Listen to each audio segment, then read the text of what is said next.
Welcome, everyone, to another episode of the Lakers Outsiders podcast.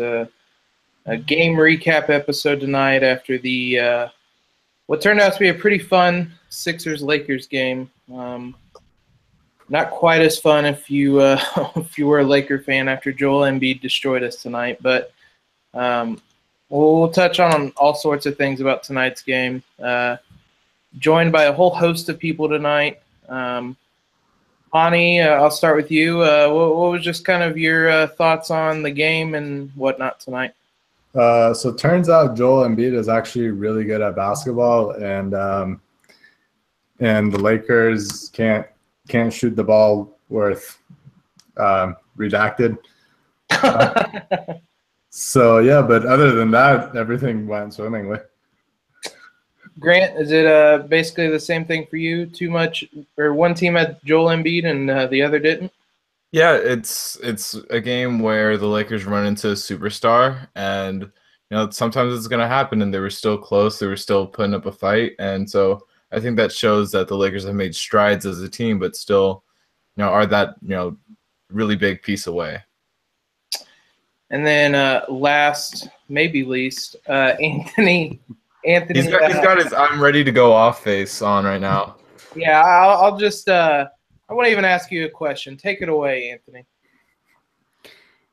In 2017, or actually over the course of like the last 5 years or whatever years it's been, we find it impossible to praise a team that succeeds, right? Like when the Patriots come back 28-3 over the Falcons, instead of saying like, "Wow, that was a crazy comeback by the Patriots," we immediately point to, "Holy crap, the Falcons," right? Or tonight, Joel Embiid, who everybody, like, there isn't a single person in NBA Twitter or any who's ever seen this guy play who doesn't consider this guy a bona fide superstar when healthy, showcased his bona fide superstardom, and instead of saying, "Wow, that was really cool to watch this guy take over in ways that we've been waiting for this guy to take over," instead of like praising that, we immediately jump to, "Oh man, I can't believe the Lakers didn't play Andrew Alt-Right Bogut more." Like, what? How does that work? And we're off. How do we jump to that conclusion? It should be way more like the NBA is in the best place that it has ever been in terms of talent across the league. LeBron is still somehow because he's a cyborg in his prime. Kevin Durant is challenging for the best player in the league right now against the aforementioned cyborg. You have Ben Simmons healthy for the first time in his career. You have Joel Embiid dropping 45 and 15, and we're talking about Andrew fucking Bogut? What? How does that work? How do we get there? And so, like, I don't know. I thought I was really pleased by what I saw from the Lakers tonight. I thought Lonzo played like garbage. I thought Brook Lopez looked lost for the vast majority of the game. Like the other guys alluded to, they couldn't throw a pea in the ocean, especially from three. And yet it was a single possession game all the way till the last couple minutes or so of the game. And that's against a team that had the guy both those guys. Simmons almost dropped a triple-double. Embiid dropped a Wilt Chamberlain-esque line, and yet the Lakers were still right there with him. And instead of praising all of the good that we saw in that game, we immediately jumped to like whether or not Luke Walton stuck with Julius Randle way too long. That's not how I want to watch a really exciting basketball game. Yeah, sometimes you just got to chalk it up to the game. Like, that happens. Like I said, they ran to a superstar. He did superstar things. The Lakers have made strides as a team. They're on the way to where we want to see them go. Yeah. I mean, sometimes it's just as simple as you lost to a better team or a better player. Tonight, Joel Embiid was the best player on the court by a country mile. And that's not even necessarily anything against the Lakers. And as Anthony said, there was a lot of positives to take away from tonight. Well, that being said, we'll start with a negative first, just to get it out of the way. Lonzo Ball, as Anthony mentioned, was horrid tonight. 1 of 9 from the field, 0 of 6 from 3.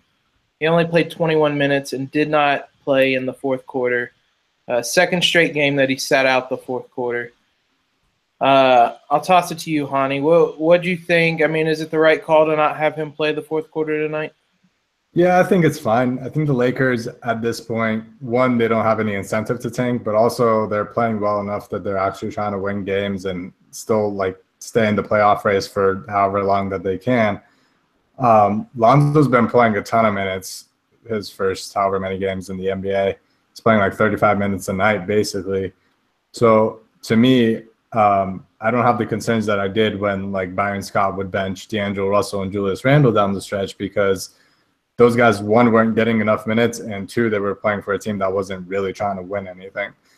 With Lonzo, you know, he's getting enough minutes. He's been called the leader of the team throughout his entire rookie year so far, even though, again, he's like 19 years old.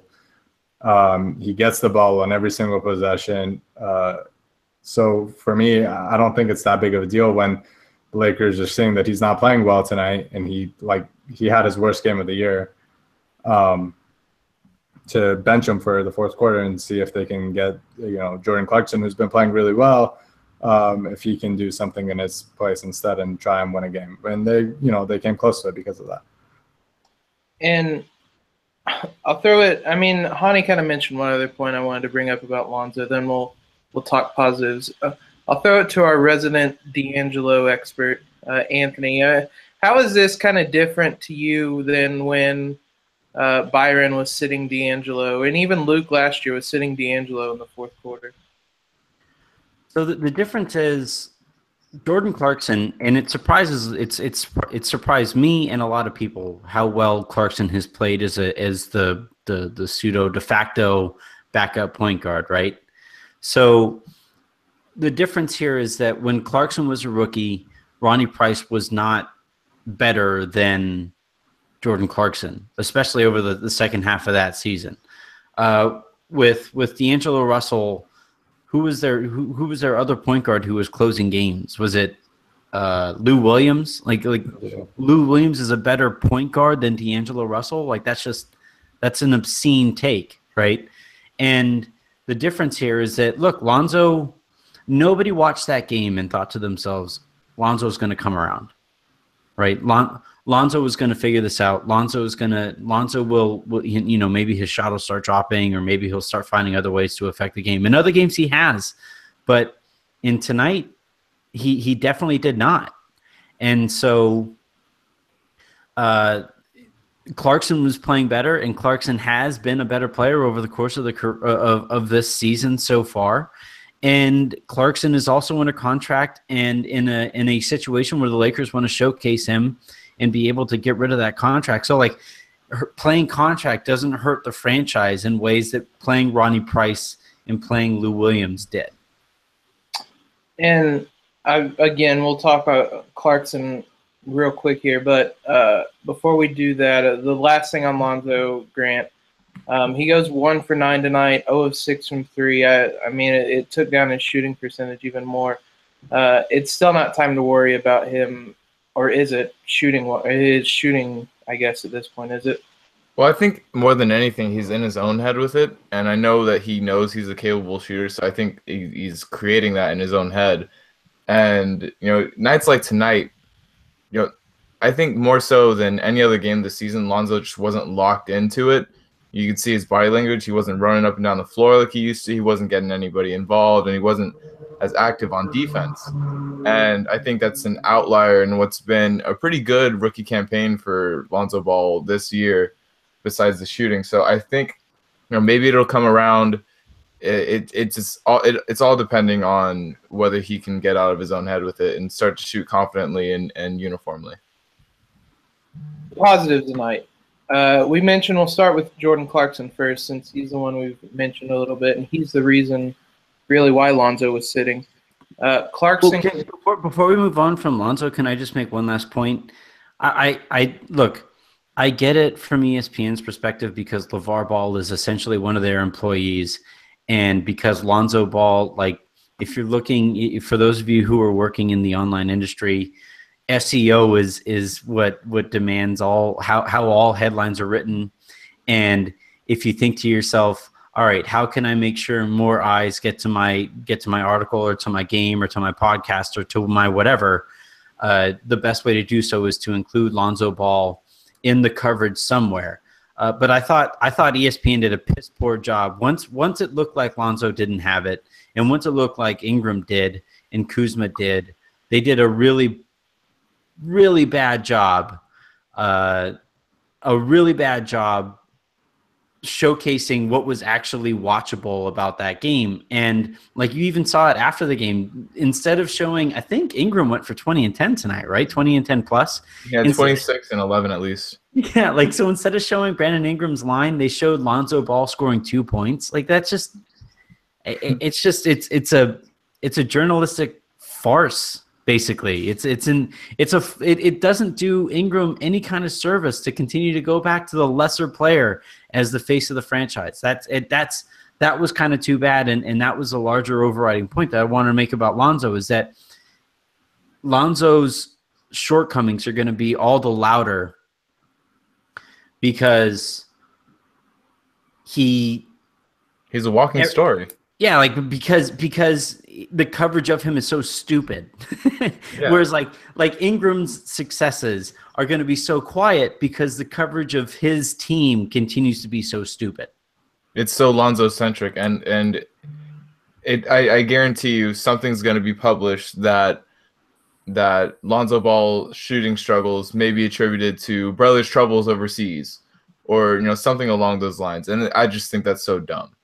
Because like clearly it's just a kid, like he's in a slump, he's in his own head about it, like just like let him get through it, and then give other players their due. I mean, Brandon Ingram looked like like a bona fide like good player in the NBA tonight. Kyle Kuzma also had a career high tonight, and it's centered around Lonzo Ball only scoring 2 points and not really being in the game. Do you guys think when Lonzo's shot comes around, is Trump going to tweet about him thanking him for it? All right. Trump's going to ask the Lakers to widen the rims for Lonzo Ball and credit himself for it. Lonzo Ball has shot 45% from 3 after I tweeted at him. Am I going to receive a thank you from him? Anyway, on to the positives tonight. Like we mentioned, Clarkson goes for 20 points, 6 rebounds, 5 assists. While we were talking, I looked it up. That's only the 6th time he's ever done that. So a really great game from him tonight, and really the second great game in a row from him. Lonzo sitting has coincided with probably arguably Clarkson's 2 best games of the season. Hani, what have you seen from Clarkson the last couple nights that have made him so successful? I think what's more promising for me is that really for most of this season, he's been this good. He's had a couple of duds here and there, but most of the year he's been consistent as a shooter. And I think tonight he actually he didn't really shoot the ball that well, but he's been pretty good as a shooter. He's kind of reverted back to his rookie year in a good way in terms of his passing. And I think part of that goes to coaching and putting him in pick and rolls and making the decision-making a little bit easier for him. But his assist numbers seem to be going up a little bit more. He's just making smarter decisions on the offensive end. Defensively, it's still, kind of a mess here and there. And he missed a big rotation at the end of the game when it looked like they were trying to double Embiid from the baseline, and he was just super late, and Embiid basically dunked on him. But offensively, Clarkson's just been, a really good combo guard, which is what it looked like he was going to turn into his rookie year, because he's scoring the ball fairly efficiently, and he's, doing just enough passing to not be a one-dimensional player. And I think that's what's most promising to me. Maybe for the first time since he got the contract, he's actually playing up to the level of it, basically. He's playing like his contract's worth, which is encouraging to see. And but ultimately for him, it may lead to him being traded off. But Ingram was the other one that obviously stuck out tonight. 26 points, 11 rebounds. career high in points and rebounds, I believe. Grant, what did you see from Ingram tonight that had him so successful? Well, I think it's something that we didn't see really at all during the road trip, and that was the confidence in driving to the basket and him finishing when he's there. I tweeted this earlier tonight, but his finish, it's a complete 180 from last year, and his body control midair has been a big part of that because he'd get knocked off of where he was going, and then he'd just sort of flail around, but he has that control in air to put up a good shot, and actually he's had a good amount of and ones throughout the season. But even more so than that, tonight, along with the driving, his jump shot was there, and when his release point is that high, and he like uses his length on his jump shot, it's extremely hard to contest. I mean, Joel Embiid got in his face and was basically in his jersey on a jump shot, and he just hit it over him. And it was there at later portions in the game. He had a jumper over Simmons late, and it's something that is going to be really key for him going forward because guys are just going to be banking on him to drive and clog up the paint. But if he can hit that jumper more consistently, I think that the sky's the limit for Brandon Ingram. The other thing that caught my eye tonight was the amount of times guys bounced off of him as he went to the rim, right? Like the thing with Ingram has always been he needs to gain weight. He needs to, if not weight, strength, whatever it is. When he's driving to the basket, he's bouncing off of guys. Whereas tonight, on at least 2 occasions that I can point to off the top of my head, he put Embiid on his ass. And Embiid is a big dude. Yeah. Joel Embiid, right? Like he's a big. I had to. Like 15 minutes before it came. So. But like, it's really impressive that Ingram is challenging, and then Kuzma too, right? Kuzma almost ended Embiid tonight. Yeah. And it was cool to watch. And again, like this gets back to my point at the beginning of the show that was a really fun game. I haven't yelled that loudly at referees in like 6 years. So like that was a really fun game, and guys showed a lot of really good things. Guys not named Lonzo Ball showed a lot of really good things. And instead of focusing on all of those good things, whether it's Embiid's overall ability to dominate a game, Simmons' ability to do the same thing, Ingram's ability to do the same thing despite being 1 or 2 years younger than the other guys, 3 in Embiid's case, Kuzma's doing his thing as a rookie. Randall struggled. I'll be the first one to say that he struggled, especially offensively. I thought he was trying too hard to get contact, but Randall continuing to battle Embiid despite the frustrations that have come from his role this season, like that was cool to see. There was a lot of good stuff to take from this game, and yet we're talking about Andrew Bogut, who won't be on the Lakers past the trade deadline.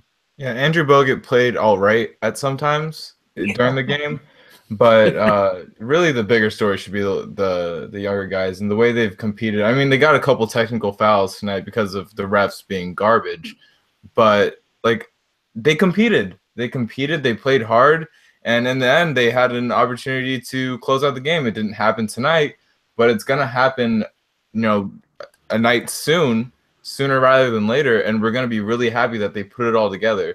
And I think tonight was a big step in that. And I want to say Bogut was quite good defensively today, but like you guys mentioned, I think another promising sign of what the Lakers young guys did is the fact that they went down pretty big early on and fought back to get into the game and then keep it a game. I've seen people mention it before on Twitter. I think Harrison mentioned this recently, but like last year, the last couple of years, usually when the Lakers went down that much early on, it was basically over. They weren't fighting back from that. They would give up. So that's kind of a promising thing that they've done this a couple of times. Obviously, you don't want to keep and having to climb out of them, but it's, I think, generally speaking, kind of a good sign that they're able to do that. Yeah, I'll add to that just really quick. Like you'd see them get down maybe last year or the years before that, and they'd go down maybe 11 or so points, and they'd hang in the game in that the game wouldn't really get past 11 points, but the deficit wouldn't really go past 15 points, and they'd always stay in that little area. But we see them fight back and claw back, and we saw this in the early portion last year against, the second game of the season against the Utah Jazz last year, and other games like that before D'Angelo got hurt and before everything kind of fell apart. But the difference between that team and this team is the way they compete on both ends of the floor, and the way the Lakers offensive rebounded tonight was incredible. I mean, had they not finished better at the rim, they would have won the game. But like I said, it's aspects that we have to look at during this game. Like, we have to take it piece by piece instead of looking at the whole result, and seeing them fight back when they were down 11 and bringing down the deficit at halftime. That's a big part in how close this game was, and I don't think we should lose sight of that. The Lakers had 22 offensive rebounds tonight, which I did not realize. That's an absurd amount. We'll touch on the last player that I had written down, which we have a little bit. It was Kuzma. He has 24 and 7 tonight. I believe that was a career high for him too. 9 of 18 from the field. Is Kuzma ever going to slow down, Hani? I keep waiting for it, and I've been waiting for it since Summer League, basically, and it doesn't seem like it's coming. And like, his shooting has dropped off, his 3-point shooting especially. He's not shooting like 80% like he was over the summer. That's a pretty high bar. Well, you never know with this guy. But like, even if his shooting has dropped, he's shown a lot more skills that he didn't show over the summer, which is amazing. Like, he's attacking closeouts. He's his footwork in the post, his passing has improved even in the last month. All these little skills that he keeps adding, and I'm just amazed at how this nobody knew about this guy coming in. He has a skyhook now too. Yeah, he like Ingram tonight. They showed such great poise, and Kuzma especially. He loves the big moment, and he'll take the shots. And we saw him hit a big 3 down the stretch, and he attempted another one, didn't fall, but he attempted the shot at least. And we see his game, and it's so smooth, and he's so savvy at all levels of the floor when he's scoring, and his repertoire is extremely good. Even if he's a little older for a rookie, it's still way ahead of the pace players his age, and I think that's one of the most impressive things, because not only can he shoot the ball, but he has an entire repertoire in the post, which is incredible. And perhaps his biggest highlight of the night wasn't even a made shot, where he almost ended Joel Embiid. But yeah, and that kind of goes back to you saying he's up for the moment and whatnot. He's not really too scared of any challenge or anything like that. I thought the one thing about Kuzma's game tonight was that, because he had kind of struggled over a 2-game span over the course of their previous road trip, right? We started to see that was the first time that really since Kuzma has been drafted that his shot wasn't falling, or he didn't look in rhythm, or whatever it might have been. And I was kind of interested to see, all right, is this going to be a blip on the radar, or is this going to be regression back to the mean of where you would expect a late first-round pick to be? I am really impressed that after that so-so road trip, he comes into a nationally televised game and picks up his fellow rookie, right? On a night where, sometimes rookies will kind of look to each other to help each other through a big night like tonight. And I'm not really looking at everybody talking about Ben Simmons like he's your average rookie. Get the hell out of here. Come on. He was touted as almost a generational prospect coming into the draft. Before he had a free year to develop. Yeah. And so, but to get back to Kuzma, I'm really impressed at the fact that he did go through those struggles, and he did make a couple adjustments to his game. I thought he still forced a couple shots, especially late. And I think that was a product of Randall struggling the way he did, and KCP kind of struggling the way that he did. And basically the whole game going to shambles in the last, after the 3-minute mark or so. But aside from that, Kuzma rose to the occasion, even after struggling. And for any rookie, regardless of age, that's pretty cool to see. Yeah, and as you guys have said, I've been waiting for the regression. It's at this point, I don't know if it's coming. I mean, it's still only 15 games, but aside from that little blip on the road trip, he hasn't slowed down. And speaking of that road trip, we'll talk about it for a little bit. Tonight was the Lakers' first game back after a 4-game road trip. They went 1-3, lost to Boston, Washington, and Milwaukee. I think really only the Washington game they were kind of blown out in. And then they went on in Phoenix for the second time this year on Monday before returning home tonight. Anthony, I'll start with you on this. I mean, what was just kind of your thoughts on how the Lakers performed on that road trip? It was kind of to be expected. Like I saw some people, so here's the thing. The best way to remain happy in life is to keep your expectations in the basement, right? Like that's the absolute best way to ensure that's the Viking fan in you talking. Yeah. That's my life motto. That's the fat English grad in me talking, right? Like if I would have graduated college thinking to myself, I'm going to write the next great American novel, I would be in a very good place right now, right? So, but like I'm never all that surprised at what I see on the internet. But when people were talking about how the Lakers had to go X and X over the course of that road trip, I just kind of rolled my eyes a little bit and I said, well, wins don't really matter much, right? Like it's about taking game by game and looking at those situations that arise over the course of the game and then over the course of a stretch of 2 or 3 games and looking for development, right? So one of the things that I was happy to see was that the Lakers won ugly in Phoenix, right? They haven't won ugly in years. I thought they competed in Boston, which is tough to do against the hottest team in the NBA.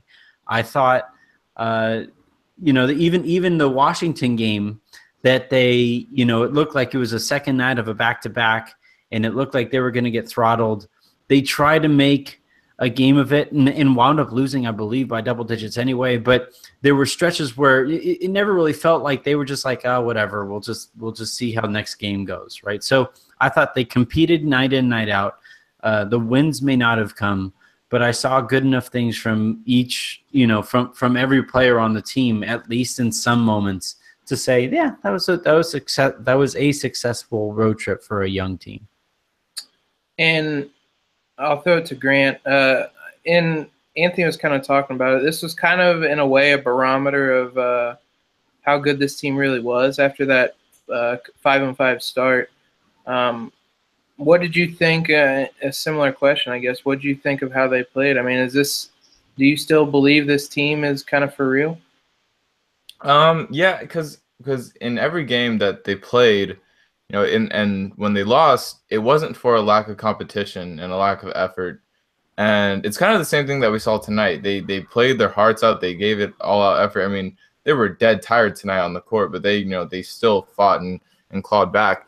But, in the games like the Boston game, it was closely contested until Boston kind of pulled away. And Milwaukee is the same kind of thing. And it's players like Kyrie Irving and Giannis Antetokounmpo that, are the difference in those games. And I think that the Lakers are showing a good core team in that they don't stop competing. And that's what Luke Walton has always wanted. He's always wanted a young team that competes. And he's getting that out of these Lakers. And I think a lot of it starts with the defense. I think that they're really buying in. And a lot of credit goes to Lonzo Ball for that, because that's probably, besides his passing, his best area as a rookie.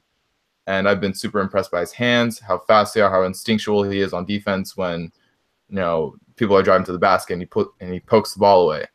And everybody's they don't stop running, they don't stop competing, and that's what impressed me most about them. I don't really mind the 1-3 result from the road trip, but it's kind of how they get there and what happens during the road trip, like the process rather than the results. Ironically enough, after tonight. Yeah.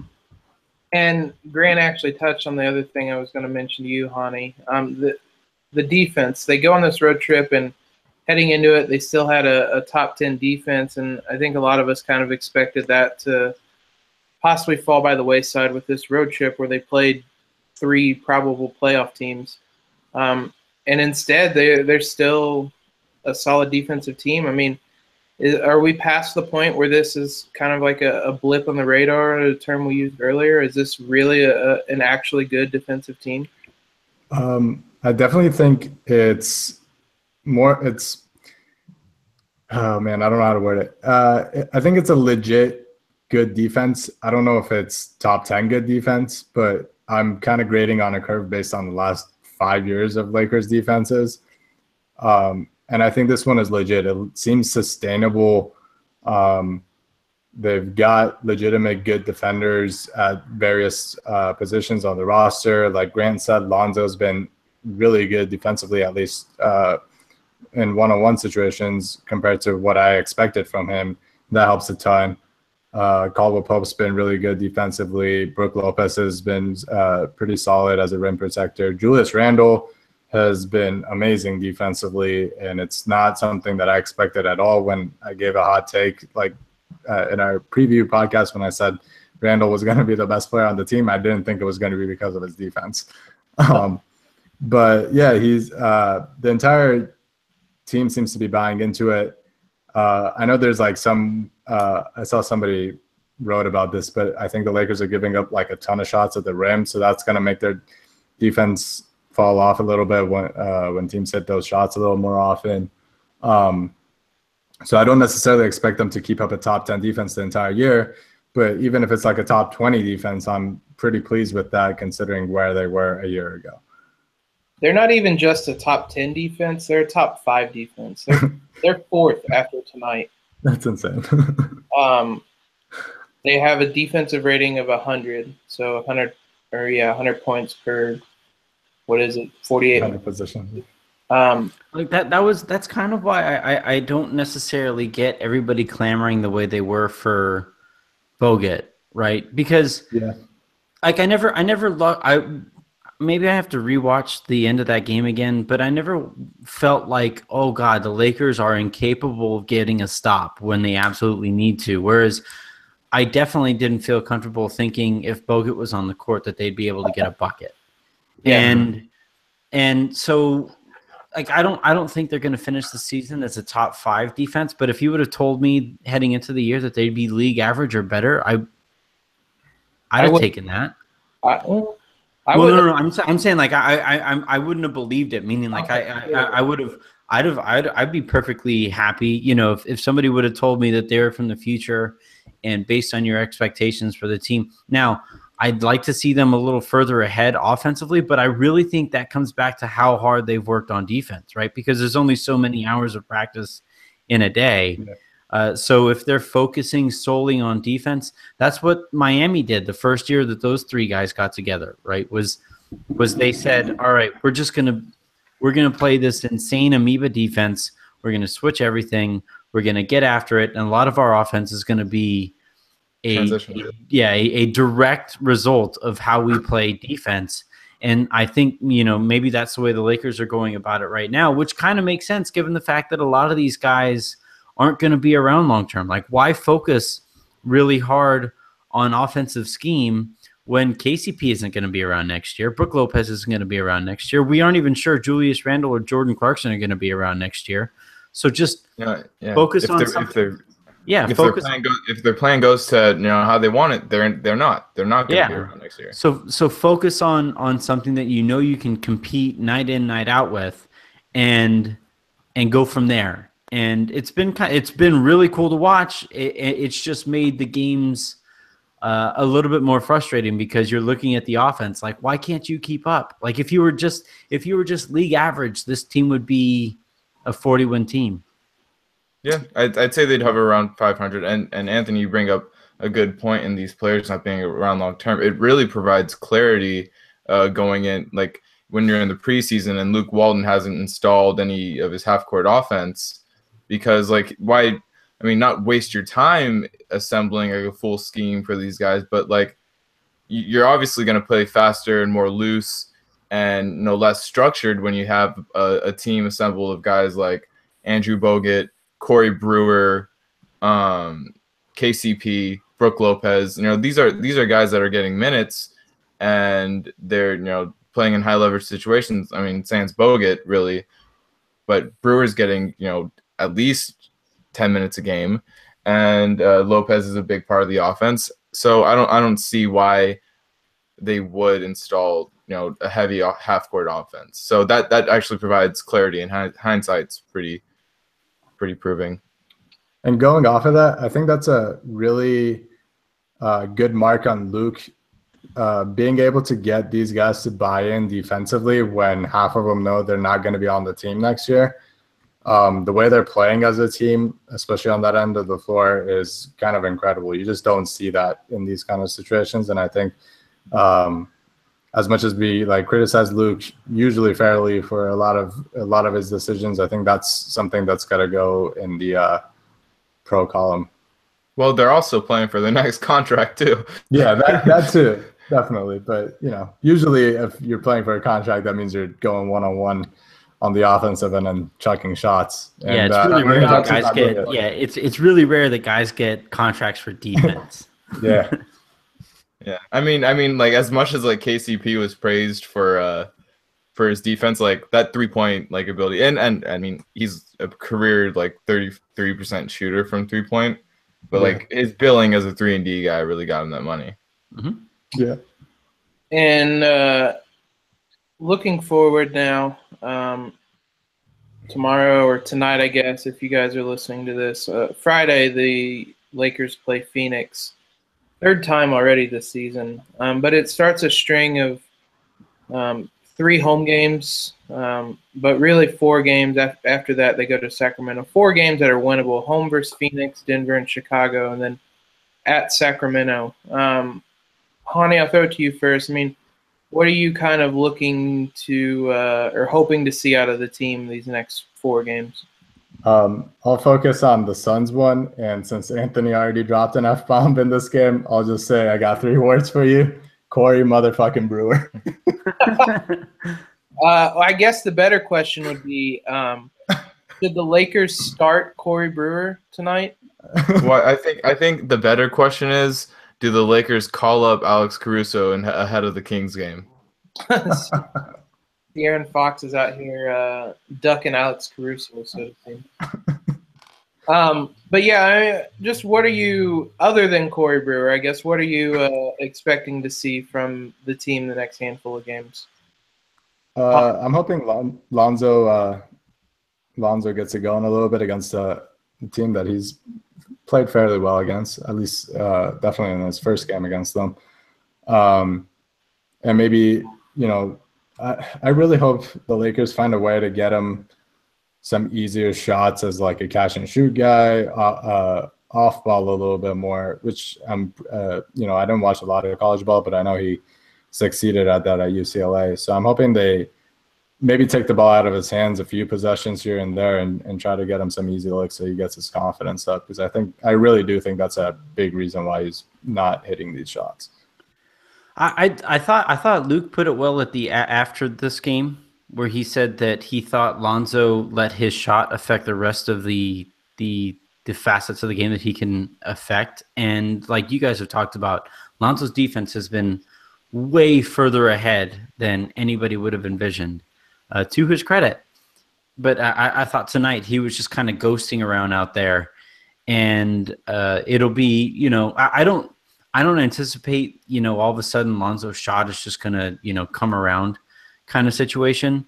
So in the meantime, I want to see him figure out ways to affect and impact the game beyond his shot and take better shots. Like right now, it's pretty much either miss a layup or miss a 3, right? Mm-hmm. And the issue with and the issue and the layups that he's missing are off of other guys' passes. So that to me tells me that he isn't necessarily driving at the basket as much as he should be, which takes away from ways that he can create for other guys on the court. So those are things that I'd be looking to watch out for, for Lonzo's perspective. Yeah, for as much as we say he's unselfish to a fault, on those driving kicks or on those drive and dump offs to like Brook Lopez to just make an example, like that's a way for the Lakers to get buckets. And Lonzo needs to keep the defense honest, like even driving, not even passing out of it, but we see an occasional floater from it. And I think like he's come closest to hitting the shot more than he's hit a layup or hit a 3-pointer. I mean, especially the 3-pointer, but he needs to keep the defense honest and take his open shots when they give it to him, even in the mid range, even in at the top of the paint when he has that floater. So I don't know. I think that making the pass, it helps the Lakers, but also obviously he's got to get a shot going, and the only way to get it going is to kind of take more shots. Yeah, and I think at this point, I mean, obviously everybody mentioned it. Lonzo is probably the biggest focal point. Just get him going. As Anthony said, he let his shot kind of affect him tonight. I think that's really probably the first time all year it's happened. Mm-hmm. Yeah, I'd agree. But it was noticeable tonight, and you just hope that he can get it turned around, because the Lakers are playing this well, and I believe they're 6-5-9 now, 6-9 now. Nice.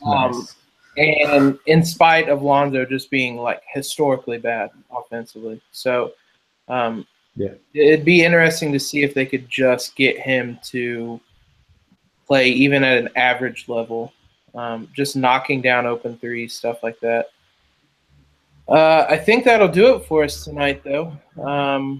We appreciate everybody that came on. We had a pretty big one last quick thing on Lonzo's shot.